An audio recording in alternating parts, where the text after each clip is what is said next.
시장에서 놓쳐서는 안 될 이슈에 대해서 심도 깊은 도움 말씀 들어보는 시간입니다. 김우식의 진짜 전략, 오늘 이 시간은 김우식 전문가와 함께하겠습니다. 어서 오세요. 안녕하세요. 네, 오늘은 먼저 우리 시장의 네. 수급 얘기부터 해보면 좋을 것 같은데 네. 외국인이 순매수에 나서 주나 싶었는데 요즘에는 또 순매도로 일관을 하고 있어요. 그렇죠. 이런 가운데 기관이 또 역할을 하고 있는데 어제 기관의 순매수를 보자면 전체적으로는 뭐 900억 원, 하지만 또 연기금 같은 경우에는 2천억 원 넘게 순매수를 하더라고요. 그렇죠.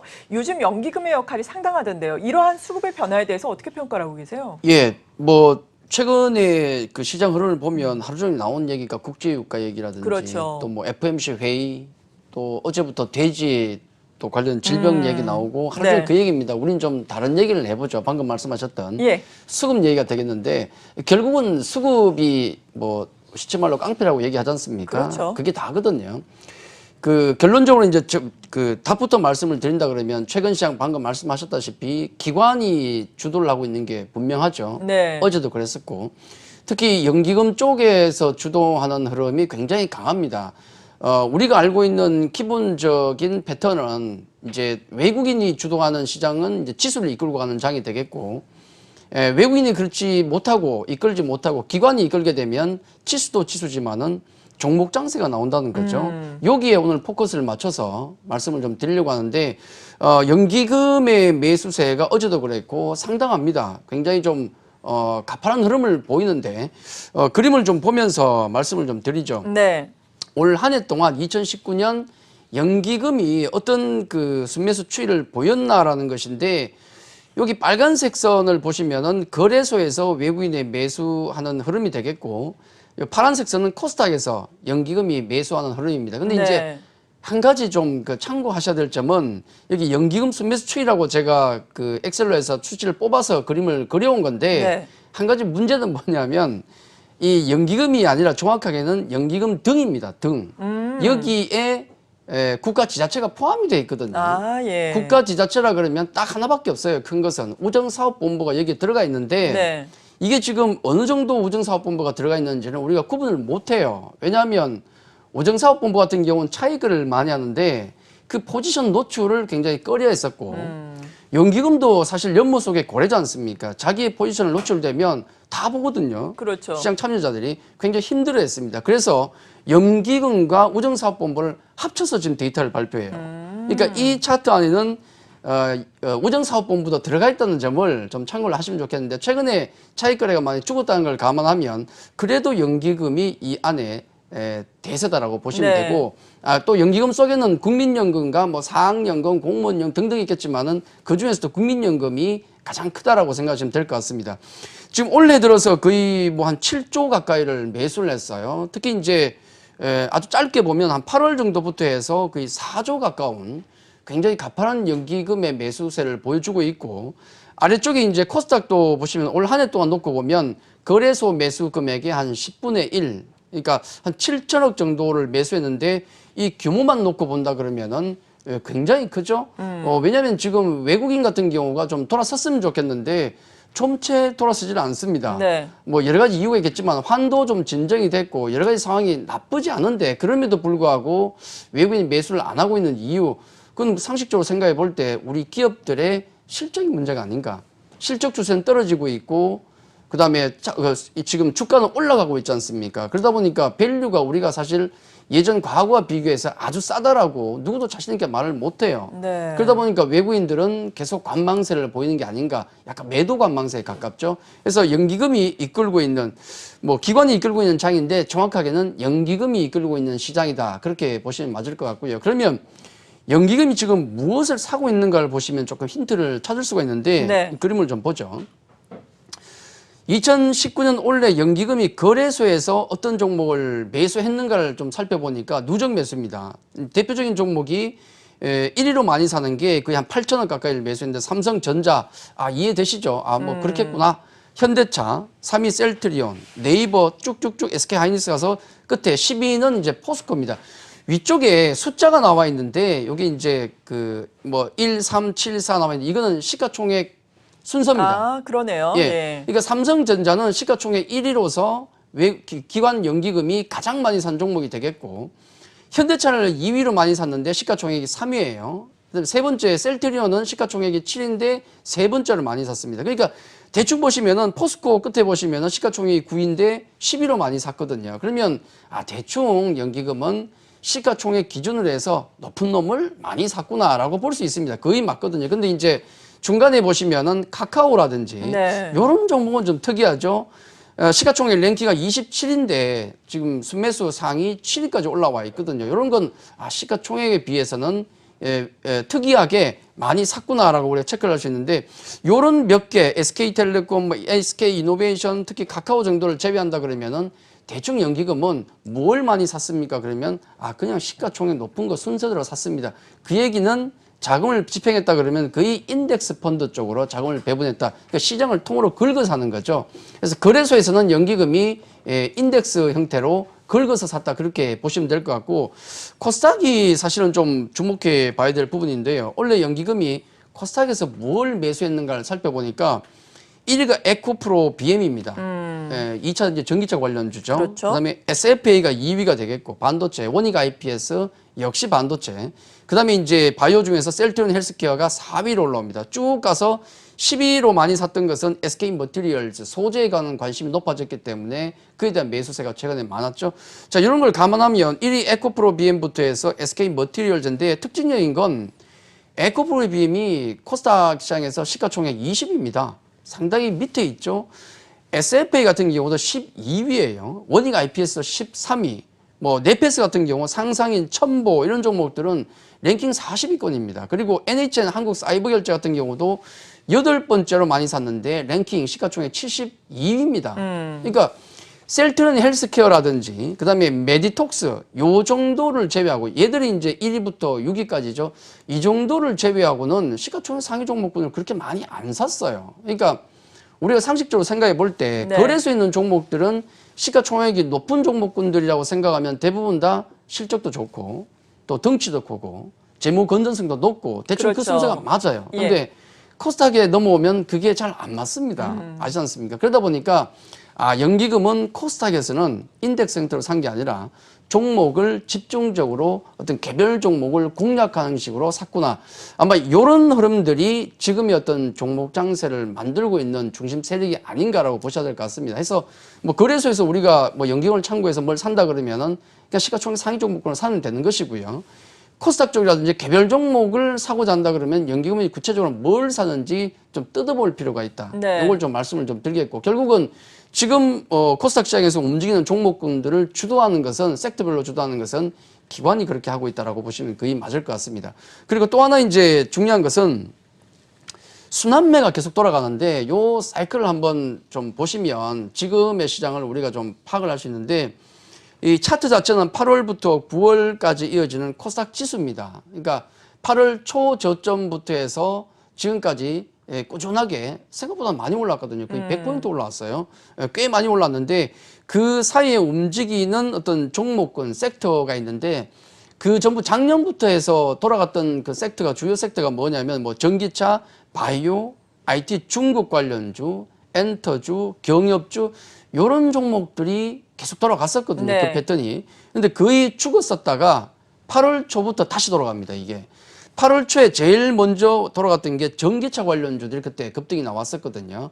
가파르게 한 차례 올라갔었고 그 이후에 8월 말 정도에 바이오가 한번 돌아갔어요. 한 차례 또 세게 돌아갔었고 그 다음에 이제 9월 넘어오면서 IT주들 뭐 반도체 관련주라든지 이런 종목들이 급등하는 모습 보였고 그 즈음에서 중국 관련주가 돌아갔죠. 뭐 아모레퍼스픽 관련주들이 갑자기 뭐 10% 급등 나왔지 않습니까? 네. 중국 관련주 연이어 돌아갔고 또 한 일주일 지나니까 엔트 관련주 지난주 엔트 말씀드렸지만 JYP 같은 종목들이 뭐 10% 이상 급등하는 모습이 나왔었죠. 그런 흐름 나왔고 맞물려서 경협주가 또 뭐 폭등세를 한번 또 보였습니다. 이런 사이클 속에서 한 바퀴 돌아갔었는데 다시 바이오주가 돌아갑니다.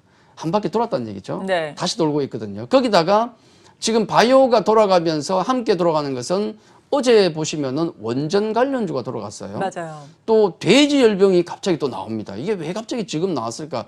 보통 질병 관련주가 돌아가면 치수가 좀 안 좋아지더라고요. 이건 조금 참고를 해보실 필요도 있는데 어쨌든 간에 지금의 이 사이클을 놓고 본다 그러면은 종목이 섹터가 일정하게 돌아가고 있고 또 조금 확산된다는 느낌이 강합니다. 네. 그리고 이제 조금 있으면 내일 새벽이죠. FMC 회의 결과가 발표되지 않습니까? 그렇죠. 우리 기대치가 어디까지 가는지 모르겠지만은 아까 하경민 앵커도 말씀하셨지만 과연 충족을 시켜줄 것인가? 그러니까요. 기대보다도 아마 트럼프 대통령의 기대는 어림도 없을 것 같고요. 예, 맞아요. 또 무슨 욕을 할지 좀 걱정은 되는데 네. 어림도 없을 것 같고 우리 시장 기대를 채울 수 있을지 조금 걱정입니다. 해서 그런 부분들 그리고 질병 관련주가 돌아간다는 부분을 생각하면 지수에 대한 어떤 기대감 특히 외국인이 전체 매수를 안 하고 있기 때문에 지수에 대한 기대감은 좀 떨어지죠. 지수가 올라갈수록 조금 불안해져요. 이 부분을 감안하셔야 되고 다만 보셨다시피 그림에서 보셨다시피 이 순환매 자체는 아직도 건강하게 돌아가죠. 이런 전기차부터 해서 바이오까지의 어떤 섹터 이런 종목군은 섹터 순환매는 기관이 주도하고 있고요. 그다음에 개인들 같은 경우는 원전이라든지 대지열병 같은 이런 테마주가 돌리는 역할을 하고 있죠. 아마 개인 투자자분들은 매매할 테마주가 좀 많아질 것 같습니다. 네. 다만 이제 뭐 당연히 아시는 얘기지만은 대지열병 관련주나 질병 관련주는 결국은 펀더멘털이 감안된 게 아니기 때문에 그렇죠. 제자리에 온다는 건 알고 계실 겁니다. 물론 지금은 아닙니다만은 네. 항상 매매는 하셔도 되는데 내가 막차를 타면 안 되겠죠. 맞아요. 그것만 조심하시면 아마 개인 투자자분들 매매하기도 아마 좋은 장이 되지 않을까. 지수는 부담이 될지 모르겠지만은 매매하기는 오히려 더 좋은 장이 될 가능성이 높다. 그 말씀을 드리도록 하겠습니다. 네, 지수는 저점 대비해서 많이 올라왔기 때문에 상승은 제한적일 수는 있겠지만 그래도 기관이 이렇게 주도하고 있는 가운데 종목 장세는 펼쳐지고 있다라고 말씀을 해주셨습니다. 그 가능성이 앞으로도 열리고 있다라는 말씀이었는데 그렇다면 어떤 종목에 접근을 해야 할지 투자의 아이디어를 좀 선정해 봐야 할 텐데 어제 또 마침 정부에서 컨텐츠 관련해서 또 이야기가 나왔거든요. 컨텐츠 산업 3대 혁신 전략과 10대 과제를 발표를 했습니다.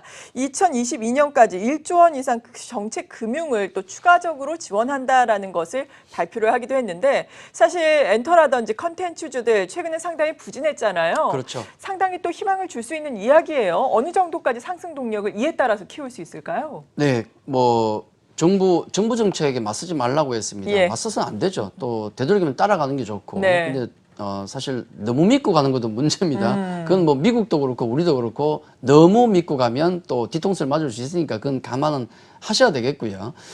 우선 이제 우리 문재인 대통령께서 또 행사에 어제 행사에 참석해서 여러 가지 말씀을 또 하셨는데 거기에 관한 게 이제 컨텐츠 산업을 육성하겠다. 왜냐하면 이 컨텐츠 관련 수출 산업 같은 경우가 세계 전체적으로 봤을 때 우리가 7위라고 합니다. 7위. 상당하네요. 굉장히 높죠. 예. 그러면 우리가 잘하는 걸 해야 돼요. 그렇지 않습니까? 우리가 잘하는 거, 우리가 뭐 자원이 있는 것도 아니고 결국 머리로 하는 그런 사업을 해야 되지 않습니까? 산업을 키워야 되지 않습니까? 거기에 해당되는 게 대표적인 게 사실 바이오가 되겠고, 네. 좀 최근에 좀 아쉽긴 하지만 바이오가 되겠고 이런 컨텐츠 같은 거, 한류 같은 거 이게 우리가 잘하는 거니까 키워 나가야 됩니다. 그래서 정부에서 적극적으로 키워 나가겠다고 얘기를 하면서 목표를 제시했어요. 콘텐츠 산업 도약이라고 해서 이렇게 목표를 제시했는데 뭐 매출액을 2019년 올해부터 해서 뭐 125조에서 153조까지 2022년까지 키우겠다. 뭐 수출액도 이렇게 키우겠다. 고용도 66만 명에서 70만 명까지. 또 매출액 100억 원 이상 기업에서 기업을 2,000개까지 키우겠다. 이런 목표가 나와 있는데 여기에서 우리가 힌트를 얻을 수 있는 게 뭐냐면 첫째는 그거예요. 네.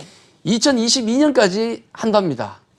이번 정부까지는 밀겠다는 거예요. 예, 그렇죠. 그렇죠. 자, 그 의지 하나를 읽을 수가 있겠고 두 번째는 이쪽을 밀 수밖에 없는 이유가 또 있습니다. 여기 고용을 보시면은 66만 명 정도에서 70만까지 늘리겠다고 하는데 콘텐츠 산업에 근무하는 분들, 그러니까 고용자들 놓고 보면 퍼센티지를 놓고 보면 청년 노동자가 가장 많아요. 맞아요. 다른 섹터에 비해서 2배 가까이 많습니다. 네. 지금 청년 실업 문제가 얼마나 심각합니까? 정부에서 이쪽을 밀지 않을 수가 없는 거죠. 지난번에 넥슨 게임 회사 넥슨이 어디 넘어가네 마네 그랬지 않습니까? 그렇죠. 그때 가장 걱정했던 것 중에 하나가 고용이었거든요. 만약에 넥슨이 중국 쪽으로 넘어간다 그러면 그리고 어디 다른 곳에 넘어가서 구조조정이 일어나 버리면은 수많은 실업자가 나올 수 있다는 거죠. 그럼요. 왜냐하면 다른 장치 산업하고 다르게 이 콘텐츠 산업, 뭐 게임 산업 같은 경우를 예를 들면 이건 그냥 사람 한 명 갖다 놓고 PC 하나 갖다 놓으면 끝이에요.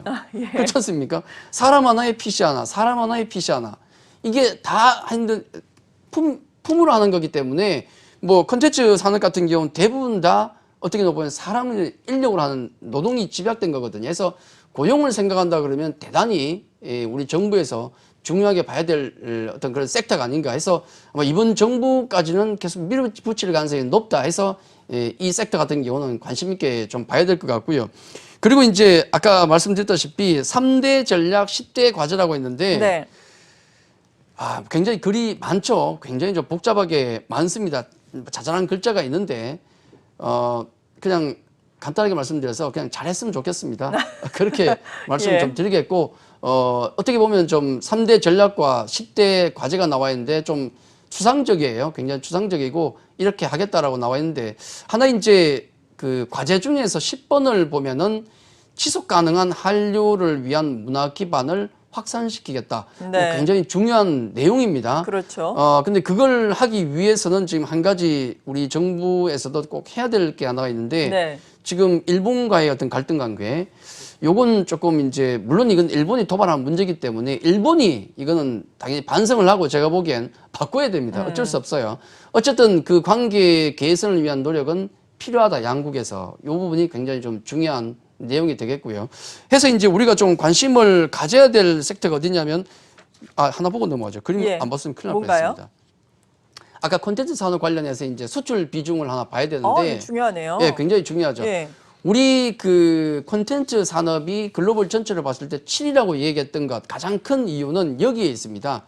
뭐냐면 콘텐츠 수출 비중을 놓고 보면 절대적인 부분이 게임 쪽이에요. 네. 무려 66.9%가 되겠고, 뭐 캐릭터, 음악, 방송, 지금 음악 방송 쪽이 계속 커지고 있죠. BTS라든지 이런 그 우리의 음원이 지금 수출이 많이 되고 있고 또 콘서트가 많이 있기 때문에 음악 방송 쪽도 늘어나겠지만은 지금 현재까지 놓고 봤을 때 2019년까지 상반기에 놓고 봤을 때도 게임 쪽이 절대적입니다. 그러네요. 66%를 이루고 있어요. 그래서 우리가 상징적인 의미로 봤을 때는 이 한류 엔터 쪽이 중요하죠. 네. 근데 이런 수출 금액으로 놓고 봤을 때는 게임 쪽이 굉장히 중요합니다. 그래서 우리가 지금 이걸 전략적으로 접근한다 그러면은 엔터 쪽 같은 경우 그리고 콘텐츠 관련 기업들 같은 경우도 지금 워낙 바닥권이 있습니다. 네. 당연히 아직 지금부터 해서는 관심을 계속 가져야 되겠고 특히 이제 엔터주들 같은 경우는 BTS가 또 활동을 시작한다 그러네요.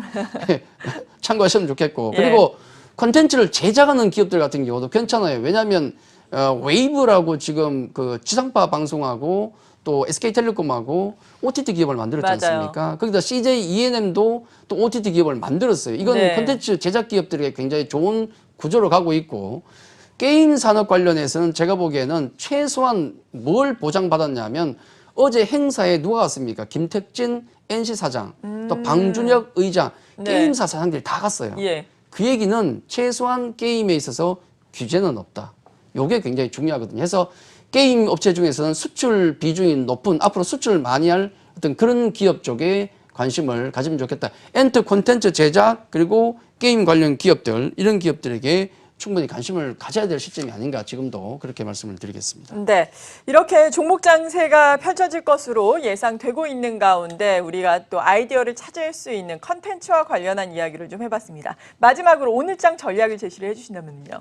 뭐 지난주에도 전략을 그렇게 말씀을 드렸지만 네. 낙폭과대죠 순환매예요. 예, 계속 그렇게 말씀을 드릴게요. 뭐 지수 더 갈 수도 있고 오늘 새벽에 결과를 보고 뭐 금방 갈 수도 있습니다. 네. 근데 그 부담은 분명히 가지고 있어요. 그래서 내일 FOMC 회의 우리가 새벽에 알 수 있는 목요일 새벽에 알 수 있는 내용은 제가 보기엔 그냥 뭐 잘 나와 봐야 본전 정도 느낌이 아닐까 하는 생각이 들어요. 그렇기 때문에 좀 급등했던 종목군들 순환매로 돌아가기 때문에 먼저 급등했던 종목들은 뭐 차익 실현해도 됩니다. 일부 그건 늘 말씀을 드리는 것이고 대신에 아래쪽에 깔려 있는 움직이지 못했던 그런 종목군들에 대해서 계속 관심을 가지는 게 좋지 않을까.